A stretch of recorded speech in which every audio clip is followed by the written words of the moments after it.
Hi, my name is Glenn Gilzine and I'm President and CEO of the Central Florida Urban League. Today's an exciting day.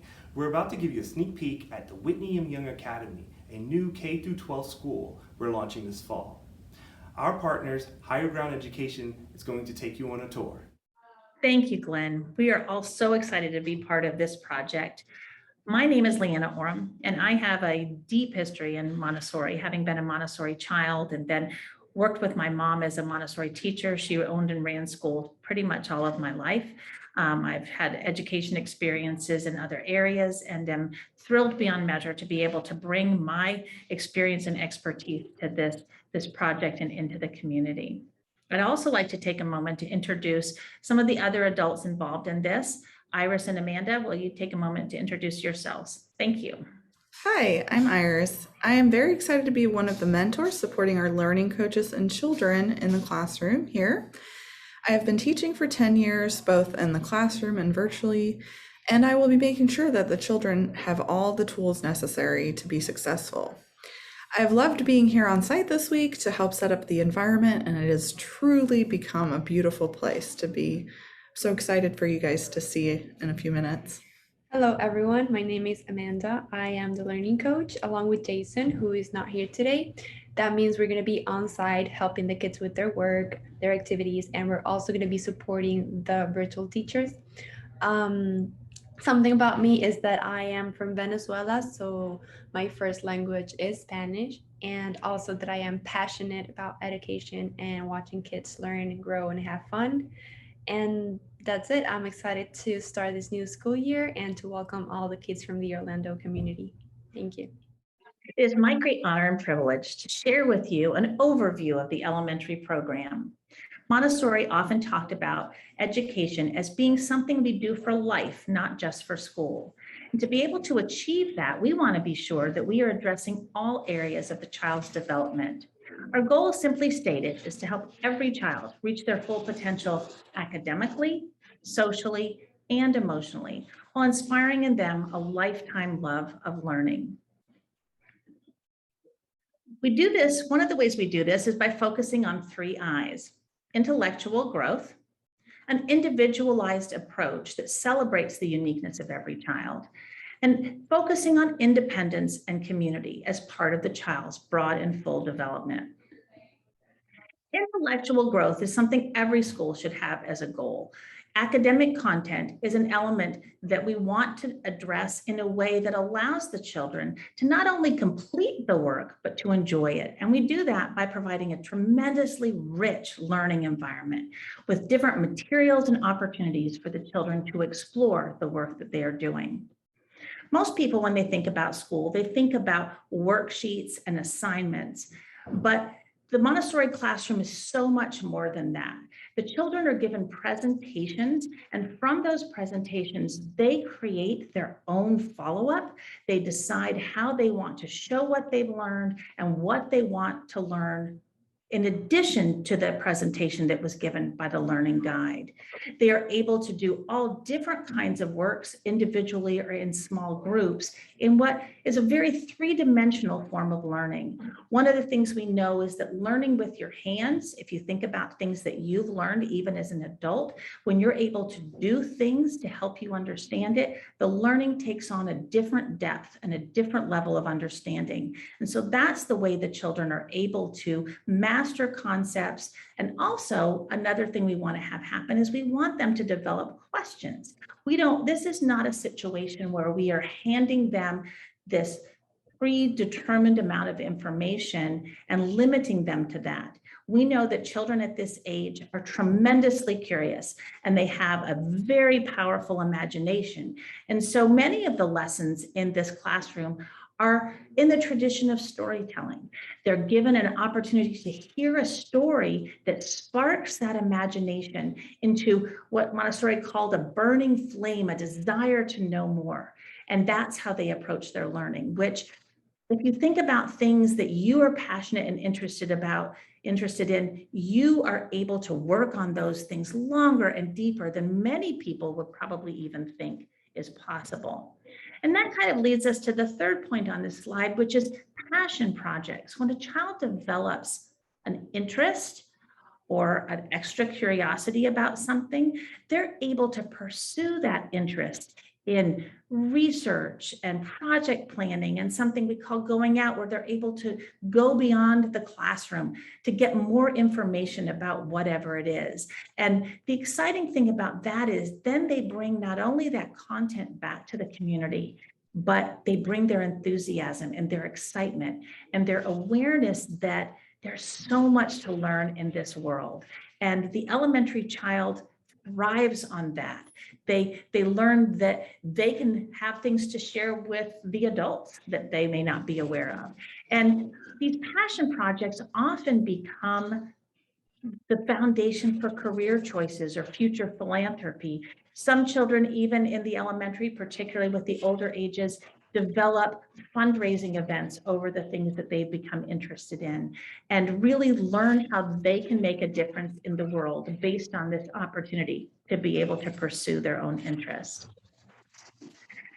The individualized approach is something that is at the center of a Montessori environment. We celebrate the differences of children, whether that's where they are academically, how they learn, what they're interested in. And we believe that's all essential to helping them be able to reach their full potential. Part of which is just knowing themselves and being comfortable with what they have to offer and also what they have to learn. The children are presented material not as a whole class in a lockstep way, but rather in small groups that allow the children to come together to learn information that is appropriate for their developmental and academic level, but also to be partnered with their peers in this work so that as they step away from the lesson to do the work, they are able to work collaboratively with their classmates. These small group lessons provide all kinds of opportunities for the children to be able to ask questions, for the adult, the learning guide, to be able to see where they are in the learning process, to be able to complete ongoing assessments, and also to be able to support their children with their paces of difficulty. The materials also are an incredibly wonderful opportunity for the children to develop their deep levels of understanding and content. The self-paced nature of them allows children to repeat content as they feel they need to, but also to move ahead to increasingly difficult and more challenging things when they feel ready to that. One of the things that I love about this process is a child can go to a next step, realize that perhaps that's beyond their level of understanding, and then circle back around to be able to gain the understanding and confidence that they need to be able to go to that next step of difficulty. Another important aspect of the classroom is one-on-one conferencing. Every week, the child meets individually with the learning guide to talk about the work that they've done and kept in what we call a record book, recording the work that they have done, talking about what they want to do next, where are their areas of struggle, what are the challenges that they're maybe having socially or personally, to be able to have a voice in their learning. And it's also a very valuable time for the adult to gain additional insight beyond being able to observe the child in the classroom. These conversations develop a relationship that allows the child to feel seen and heard and accept the responsibility for their learning and being responsible within the classroom to use the time that they are given to be able to learn. Independence and community are also very important aspects of this. We recognize that the only way you can learn responsibility is through practicing it.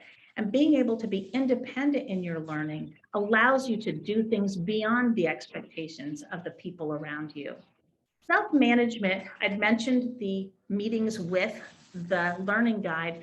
Children are given a huge block of time in the morning of uninterrupted work time. And within this time, they have lessons, they work on their projects, but perhaps most importantly, they're able to develop a deep level of concentration, not watching the clock. Oh, we're gonna have to stop and go do this. They know that when they choose to focus and do something, that we have gifted them the time to be able to work on it without saying that what we want to do is more important than what they're doing. And it is a tremendous thing to watch children grow into that freedom with the responsibility that it asks them to have to use their time wisely and efficiently. And it has never ceased to amaze me how much children can do within a time frame, given the opportunity to plan for themselves. Another thing we want them to practice is cooperation and collaboration.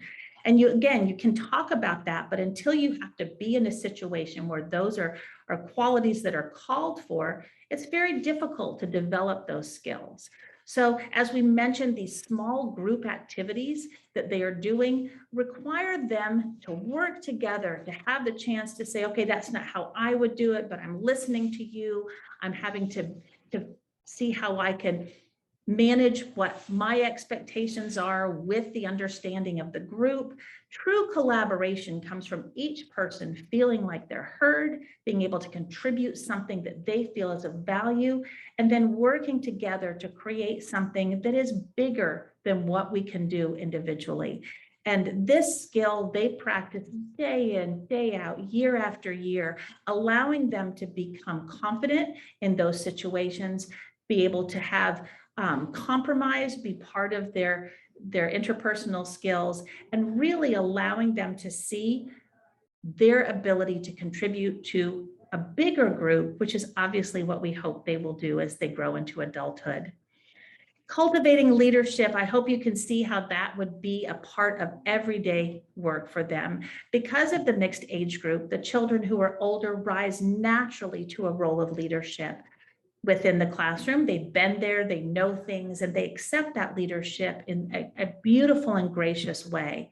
But even within a small group, when they're working on a project, you may have a child that rises as a leader. And beyond that, there are opportunities in class meetings when the group comes together to discuss a problem or to talk about something that they want to do as a group. Children are given that responsibility to be able to take that leadership role and practice that and feel what that responsibility feels like in a very real life, real situation with their peers. At the Whitney M. Young Academy, our goal is to inspire elementary students to learning and leadership. We know the value of a strong education, but also want this to be beyond just academic content. We want them to feel confident in themselves and have confidence in their ability to contribute to a community, because that really is what true leadership is. I'm so excited to be able to show you the beautiful space that we've worked all week to prepare for the children. As you can see, there are different work areas, shelves full of beautiful material for the children to work and explore with, all prepared in a way that allows them to know that this is their classroom space and their opportunity to learn and to grow.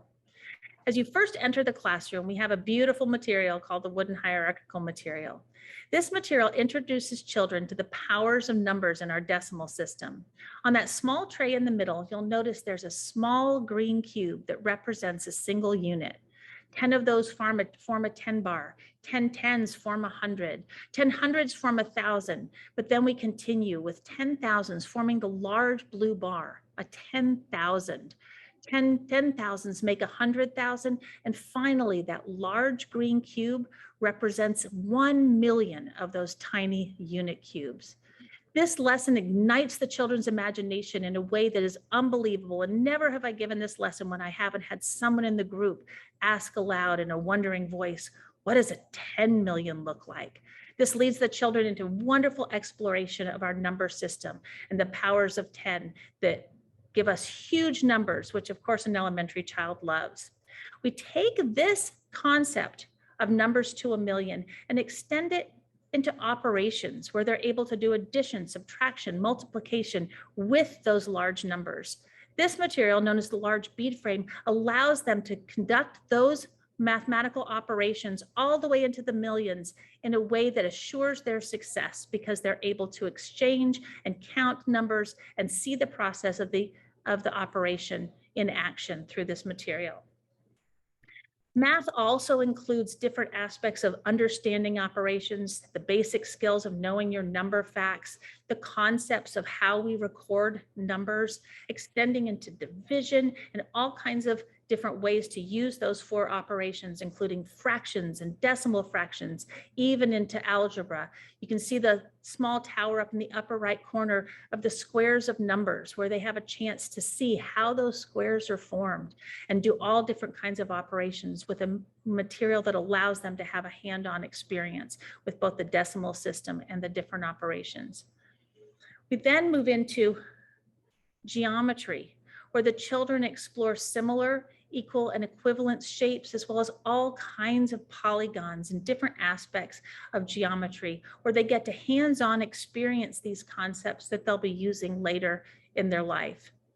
We work into different social sciences of history and geography and the physical sciences of biology and zoology, where the children again are exposed to a wide range of information and then able to expand their interests and knowledge through different kinds of explorations, as well as small group and individual lessons in these areas.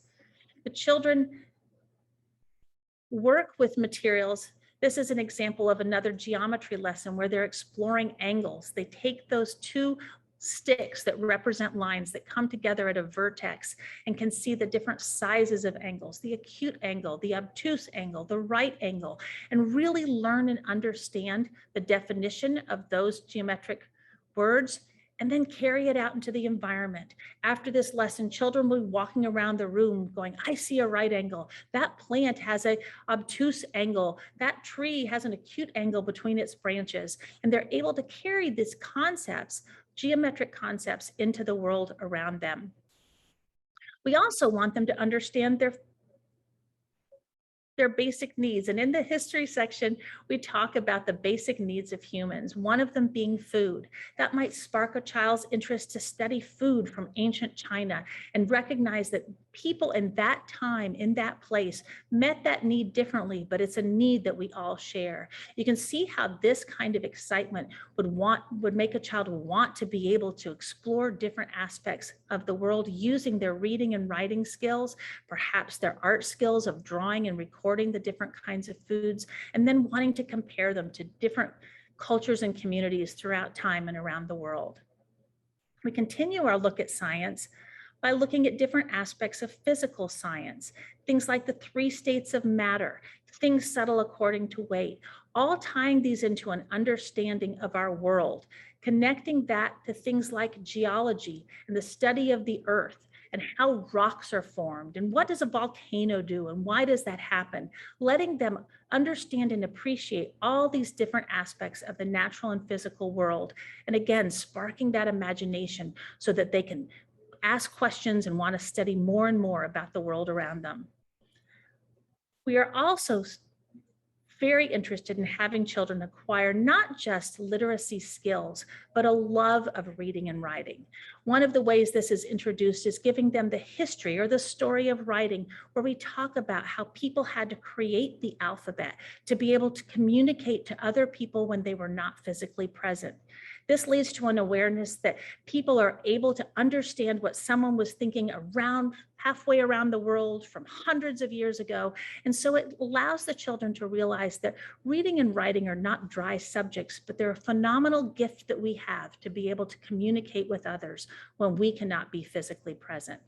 We want the children to understand spelling and grammar. And Dr. Montessori created a beautiful way for us to explore our language by giving each of the parts of speech a different symbol so the children can see patterns. Here the sentence reads, the green pencil sits beside the clear glass, and the children can see the relationship between the nouns and the adjectives describing the situation that they've created there with a pencil and a glass. So every chance we get, the children are able to create an absolutely concrete experience and take it to the abstract of understanding our language. Once they see the patterns of English, they will want to explore different languages, maybe write sentences that allow them to have those parts of speech in different places. And again, just explore their understanding of the English language. We also want them to understand The political aspects of geography. Where are places in the world? In the global world we live in, we want them to know where different countries are. How are they related to where we are in the world? And understand that the names of those places will help us be able to picture them. So here's an example of a map where the children are able to take it apart, put it back together, put names on it to understand that the places that they hear in conversation or on the news, they can be able to understand where they are relative to where they live. The children also are able to do tremendous projects after their lessons. So this is an example of the supply shelf where the children can go and gather the materials they need to create the presentations and the projects that they want to do. And they understand that they're responsible for keeping this space orderly and ready for the next person. One of the things that's not present on this shelf, but is an inevitable part of every elementary classroom, is huge pieces of cardboard. All the better if they're in a box so that they can create some kind of stage or diorama to share the information that they've used with their classmates and maybe even the broader community. The children also are able to use art. An important part of their classroom is to be able to use different ways to present what they've learned. This might be in the form of knitting or weaving, all tied to the idea of history and understanding those are ways that we make clothes originally, but also allowing them to do the handwork, which we know creates tremendous brain connections. Children love this aspect of being able to express themselves in different ways beyond just the written word. And this is a tremendous opportunity for them to learn skills and techniques of sharing information in different ways. The children are also recognizing that they have care of the environment. They take care of this space because they know that it's theirs. When people are able to visit classrooms again, they'll be able to host them, offering them a cup of tea and welcoming them to their space within this classroom. But they also take care of it in cleaning it and preparing it for the next day, so they know that it's ready for their classmates and peers to come back and have the classroom ready to begin their work. It's a beautiful example of sharing and practicing community in a very real life setting.